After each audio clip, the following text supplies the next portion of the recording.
This podcast is a member of the Voices of Wrestling Podcasting Network. Visit voicesofwrestling.com to hear the rest of our great podcasts, as well as show reviews, columns, opinions, and updates across the world of wrestling.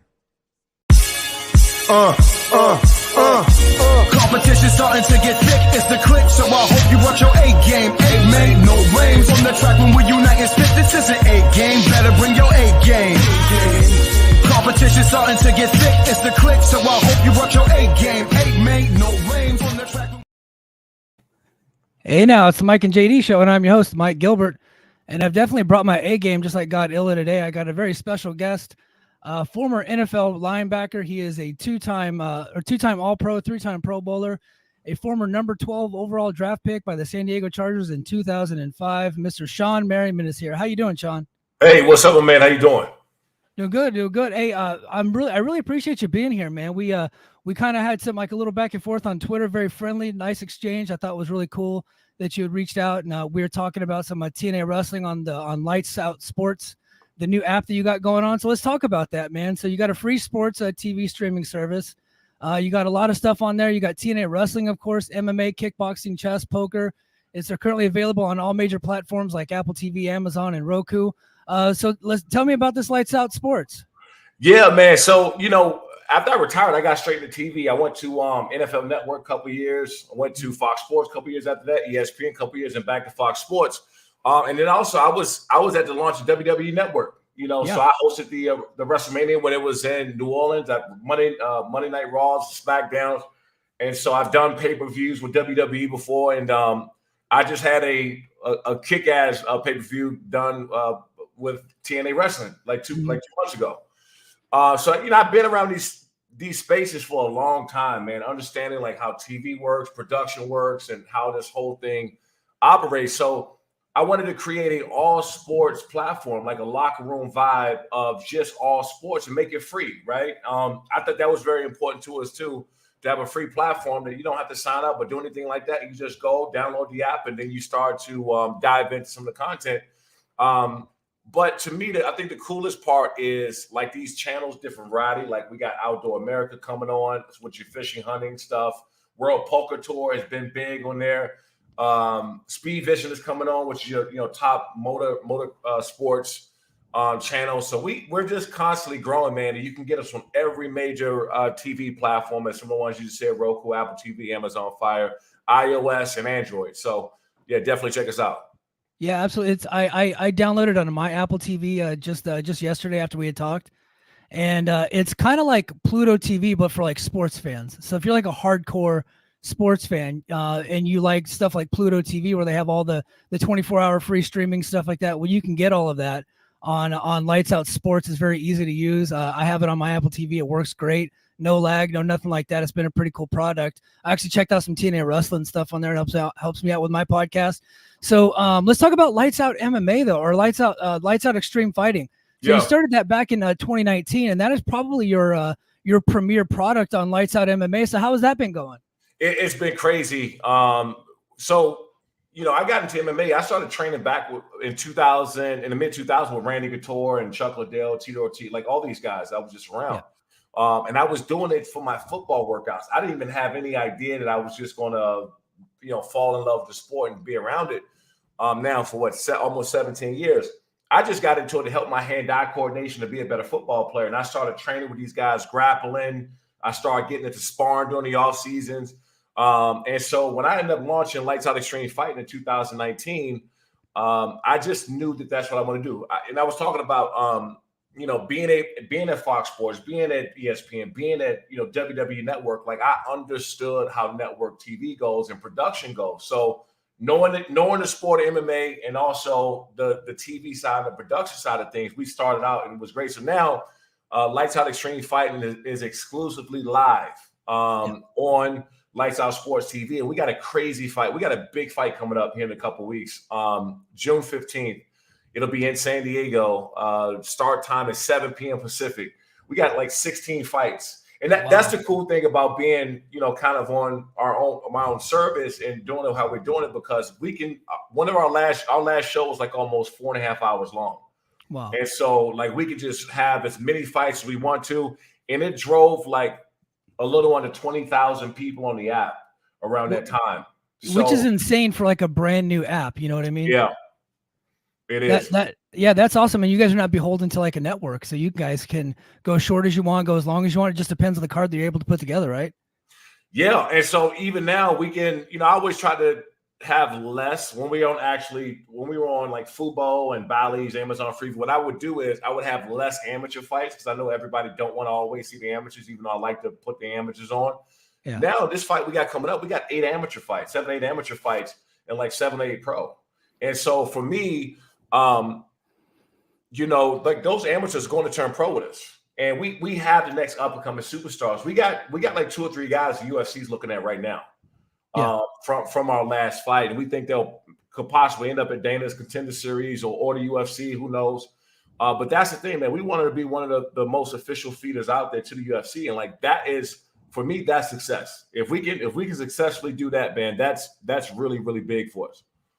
Yeah, so you guys are not shying away from the fact that you're kind of like you would like to be a feeder organization for specifically the UFC, because obviously they're top of the food chain. You got PFL and Bellator and all those other companies out there that are doing pretty decent on their own networks. But you guys are not shying away from that, and you essentially through the amateur system have your own like farm system with your own promotion, right? No doubt about it. And the cool thing is, a lot of those guys are going to end up turning pro with us, so we get a chance to bring them along. Watch them progress, and we automatically know which guys are going to turn out to be superstars, at least from their personality and how they go in and compete. And so we love these guys get a shot at the UFC, and then the more and more guys we have to go to the UFC, the more official it makes us to know, because all these fighters are looking for fights, right? Yeah. They're looking to get on. We got plenty of TV. We still be on Fubo and Bally's and Amazon Freevee and BN Sports and Pluto. But it'll be on a 72-hour relay. So we'll still be on all the platforms, but we'll be exclusively live on Lights Out Sports TV. And I did that because of traffic, right? With like all the content partners, World Poker Tour, and all these guys are reaping the benefits and bringing an added value to all the content partners on there. That's awesome. And you guys have done a lot of cool things with the Lights Out Extreme Fighting, especially like your different technologies. Can you talk about some of the innovative technologies that LXF uses, such as the shot tracker sensors, and how they enhance the viewer and fighter experience? Yeah, man, that was crazy. And so I'm like always thinking out the box. I want to do the most outlandish, out the box stuff, even though it sounds impossible. I'm like, let's go try it. And so I started looking up a couple of years ago of a technology that has, you can track velocity and G-force and all this stuff. And I partnered up, ended up partnering with Shot Tracker. Mm-hmm. Shot Tracker has that chip in the NBA basketball, MLB, I think PGA, and some other places. And so now we were effectively able to have it in the glove. So pretty soon here, you'll be able to measure speed, power, punch, impact. You can see the velocity, where guys are getting hit at, landing. We have 5 motion caption cameras at the top of the cage, where you can see what guys are getting hit at in the center of the cage, or their backs against the cage. And so what I want to do is make this data instant. Like that's what we're working on. We're working on making the data instant, because how cool would it be if you're watching a fight and that punch traveled at 17 miles an hour and it landed smack dead, and the G-force was 22 plus. So like we're trying to get this data instant and just really change how people watch combat sports. That's awesome. And it kind of reminds me of what XFL did when they first came online, like back in 2001. They had so many different innovative ideas, and then when they go out of business, like the NFL just took them all. And then now the Rock's got his well, I guess it's UFL now, but the Rock's they're doing the same thing. And the next thing you start to see the NFL adopting a lot of the ideas that they had, but they originally had come from the UFL, XFL. I think we're going to see this stuff, penetrate not only the UFC, but other combat sports as well, like, boxing and Glory, Kickboxing Glory, which you can obviously get on Lights Out TV. So I think that's really cool. And if you guys are ever going to carve a niche out for yourself and get a foothold in the marketplace, being outside the box thinkers is the way to go. No doubt about that. And that's the thing with us, right? The fights are the fights, as long as they are well matched, and these guys are going to get after each other. But how can the people that's watching us is not there, how can they feel like they're there? That was my whole thing. How much fan engagement could we add to make the fans and people's watching our fights feel like they're there. And I'll tell you right now, man, like, you know, I still am a fan. Let's say I'm still a fan of the sport, but if I'm sitting at home watching and I'm measuring that punch and it was over a certain number, and then that guy stayed up because he got punched in the chin and he didn't go down, you're like, oh God, that guy got a chin. So you start to throw in all this data, and it makes it exciting, man. It makes it fun. And I've always been about fan engagement, even back my playing days, man. Like the fans really, you know, in the sense they really run this thing. Yeah, and fan engagement has been a huge part of what you guys have been doing over at LXF. You know, what steps are you taking to connect with fans through your audience, and with that, or is there anything additional that you guys are doing? Yeah, so with Lights Out Extreme Fighting, I'm looking at partnering with a company called like Genius, so we can start to massage a lot of this data, and like build algorithms so we can start, you know, giving pre-betting, right? Oh, by the way, I just partnered with IC360, which is #1 in compliance in sports betting. So we just started the process to, you know, for compliance for sports betting for Lights Out Extreme Fighting. So for us, that's huge, right? Because at some point in time, you're going to be able to wager and bet on the fights through Lights Out Sports right there while you're watching the fights. And so that's what I want to do, man. I'm not trying to compete with anybody. I want to be the #1 aggregator to everybody. You know, TNA, like TNA Wrestling, man, they're great to work with. We shocked the hell out of everybody when, you know, I kind of flipped the script with my boy AJ. Oh, yeah. And I think that, you know, and I'm going to work with them more down the road. I'll probably, you know, maybe someday work back with the WWE and be a part of what they're building. And you know, I've been around the wrestling community and business, man, for, you know, since I did my first, I think it was One Night Stand or something on pay-per-view, like back in 2008 or 9 or something like I've been around. And so understanding the wrestling business and how entertainment and that part of it works, and then kind of just using my knowledge of being around Vince McMahon, being around Paul, being around those guys, being, you know, working out down at the Performance Institute with the WWE, which is incredible, man. You know, having Billy Gunn as my in-ring coach, right? Dusty Rhodes is my promo coach, and you know, get a chance to work with those guys and been around for as long as I have, man. It's been really cool. So, you know, you talk about your experience over at the Performance Center there for a while. I think a lot of us who were following, because obviously I'm a big football fan, and I got some football questions to throw at you a little bit later. But when we heard that you were coming over to the Performance Center, you had done WrestleMania, you're part of the WWE Network, I guess we all assumed that it would be the natural progression for you to get in the ring with the WWE, but it just never happened. What happened with that? I think, one thing, I think WWE Network, when they launched, they had a little bit of issue with subscriptions and stuff. It was one point, I think they let go like 10 or 11% of the entire company over at WWE. So that was one part of it. The other part is that, you know, I've been on the name and likeness of Lights Out since I was, you know, 21, 22 years old. And having to build that brand and build that name, I was a little bit different coming in than a lot of guys that kind of are coming in and making a name or character for themselves. Yeah. And so that was another hiccup that was like, you know, hey guys, I've been building this, you know, I don't need you guys to build it now, even though that the ecosystem of WWE is nobody bigger. And I'm sure they could have amplified what I was doing, but I was very, very protective over the Lights Out trademark and name and how that was used, where that was going, who owned it, right? You just saw I think it was a few months ago, The Rock kind of got his name back and somebody else. So there was a lot of part of that. But dude, I seen Paul, you know, Triple H. I seen Paul at the ESPYs a couple years back, and I just walked up and I just grabbed him, man. I love that dude, and I still have great relationships with everybody at WWE. So I think that just that part of it alone has been really, really cool. And that's why the doors never shut. You know, it was never any bad blood. Just a lot of turnover and places that they were going. Well, and at the time, under the regime that they had at the time, well, you know, obviously Vince McMahon was in charge at the time. They wanted to own everybody's name, image, and likeness. And like they would actually bring in, you know, like big name wrestlers from other companies, sign them, and then change their name completely and give them some wild names. And in fact, they actually had a former NFL player. I don't know if you're familiar with them. I'm sure you are. Monty Brown, who had a really good career in TNA. They brought him over to the WWE and called him Marcus Corvon, former NFL player. But then if you go to look up Marcus Corvon, it doesn't exist in the NFL, but it's because his name was Monty Brown. So that was a big issue. I'm glad you stood your ground, because I think, Lights Out is such a cool name. In fact, I think, didn't Moose change the name of his finishing move to the Lights Out, his spear, I think at one time? Yeah. Yeah. Yep. So he changed his name. I think that's such a cool nickname, Lights Out Shawne Merriman. Like one of the great NFL nicknames of all time. It's like right up there with Mean Joe Green and Deebo Samuel. But so you brought it up. You had done some stuff with TNA. In fact, I was watching on pay-per-view because I was going live on the podcast right after TNA Rebellion. There you are in the front row, and I didn't have the awareness that you were teammates with AJ Francis at Maryland, right?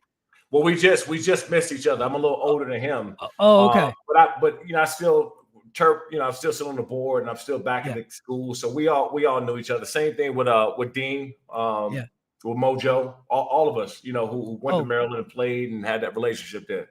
Okay, yeah. So if somebody's from Maryland, like that's just like kind of part of your group of guys, like you guys kind of just stick together no matter if you miss each other or not. So there you are in the audience, and I think Rich Swann's facing Joe Hendry. Joe Hendry is probably the top babyface in the company right now. And AJ Francis, I don't know if he's the top heel or not, but he's definitely the most hated. And if you would have knocked out AJ Francis, you probably could have made a lot of money as a babyface there. But no, you had to go and attack Joe. How did all that come about? We actually been talking about it for a while. And so we were promoting the launch of them being on Lights Out Sports TV.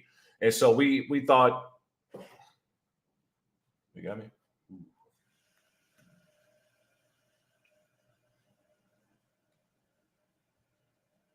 Oh, you there? Yep, I'm here. Okay, sorry. We left off where you're talking about like how it all came about with you and TNA at Rebellion. Yeah, so obviously TNA Wrestling they got a channel on Lights Out Sports TV. We were thinking of some cool ways to promote it and get it out there and do a launch.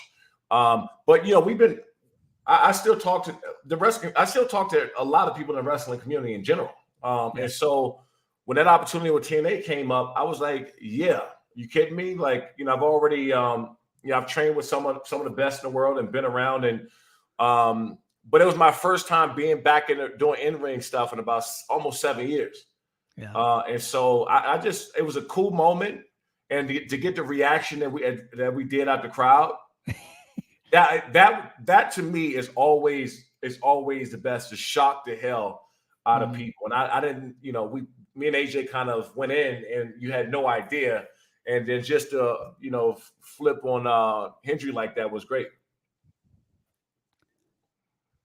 Yeah. You guys definitely caught me off guard. I didn't I'm usually pretty good at like predicting about what's about to happen because I've been watching a long time. But that threw me off. I guess I should have known once Tom kind of connected the fact that you guys are both Maryland guys. It's like, oh wait, he's not gonna come to beat up AJ Francis. So I guess the question is, I got a lot of viewers that are big TNA fans. You said you might be working with them again in the future. Could we be seeing you in the ring? I think that's where people want to see you. Yeah. I think it's possible. I got a great relationship with those guys over there at Anthem. I think they do a great job. And I just saw the news of some kind of, I don't know what it entails, but a partnership with WWE might be brewing. Yeah. At some point. Jordan Grace is wrestling in NXT coming up. They're doing a crossover match. And that's brilliant.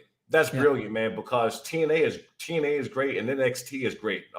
And that's where I was going to head when I went to the WWE. It start out for a while in NXT and then obviously get up on the main circuit. But I mean, you talk about having a passion for something. I love it. I love the business. I love being around, wrestling. I always have. And obviously you got to start out being a fan somewhere, which I was the biggest fan ever. But just having the opportunity to work with those guys have been great.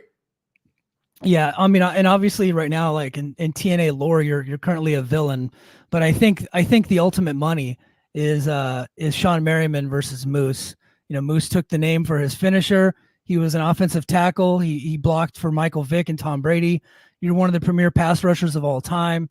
NFL Defensive Rookie of the Year. You led the league in sacks in 2006. I mean, I think that only makes sense. Like, that's the money, right?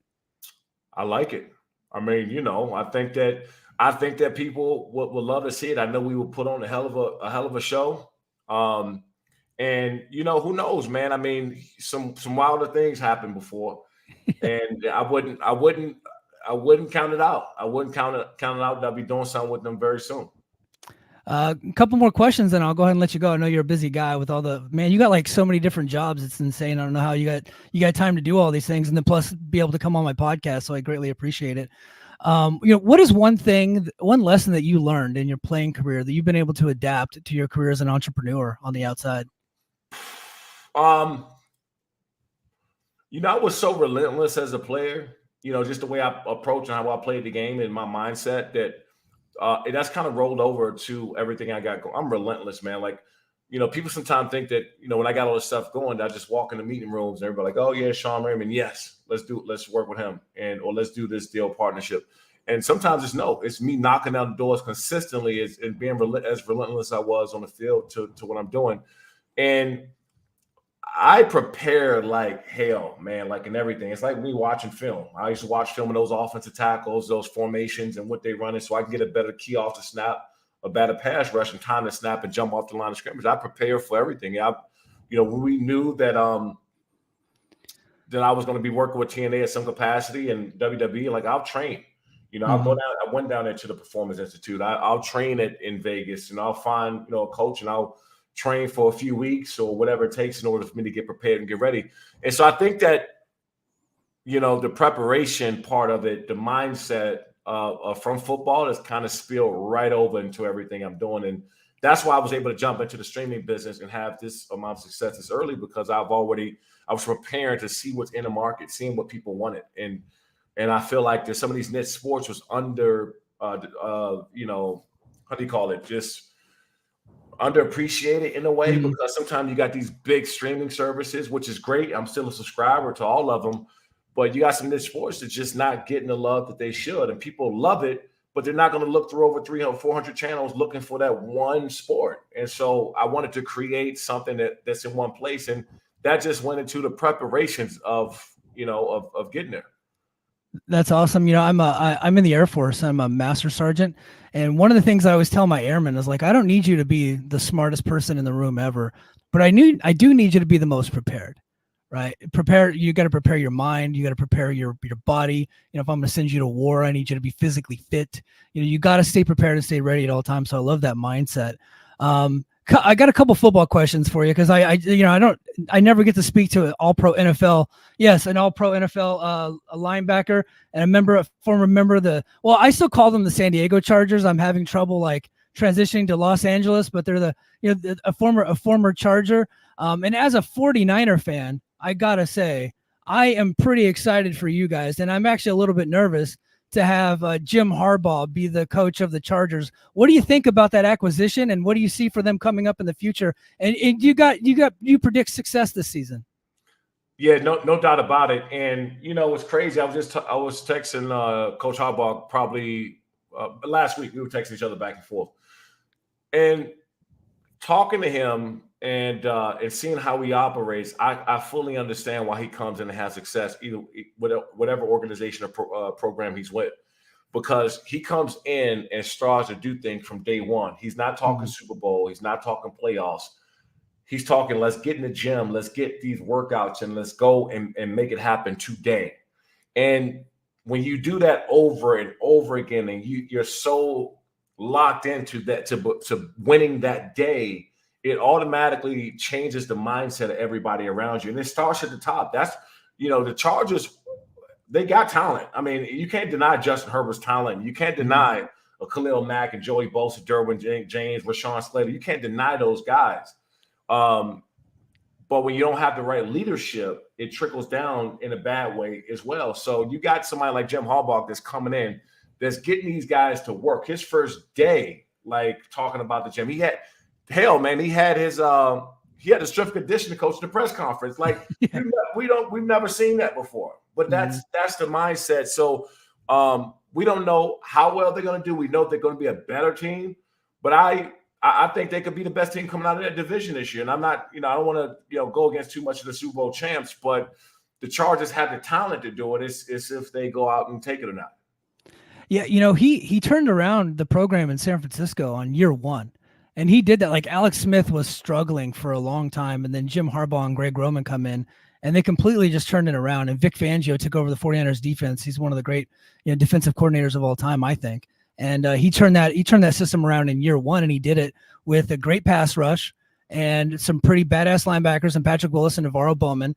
And you got a part of the nucleus there. I think, unfortunately, you guys took a hit at the wide receiver position this year, through free agency, but you could probably rebuild some of that. I really do think that the Chargers are probably going to have a pretty good year this year. No, I do too. And it's funny you brought up Navarro Bowman.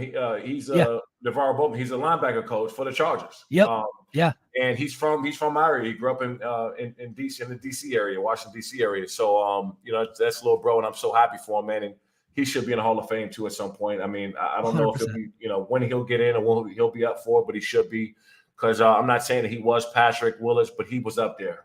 So with that being said, man, you're right. I think that they're going to come in and really, really make a lot of noise. And then too, when I was texting Jim Harbaugh about it, it's like, I really appreciated him and thanked him for, establishing identity again, like on who this team was. And I go to every home game, so I see it.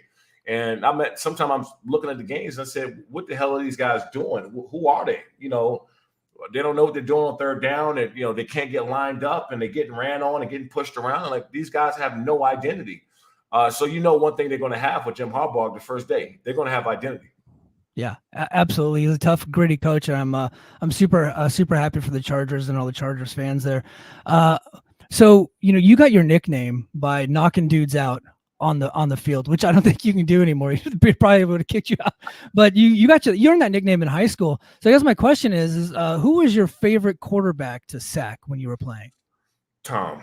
I mean, of course, right? Yeah, it was Tom. Because you know what, you don't get to him too often because he gets rid of the ball, and a lot of his stuff is timing, and he's smart about the football. So when you get him, you're happy about it.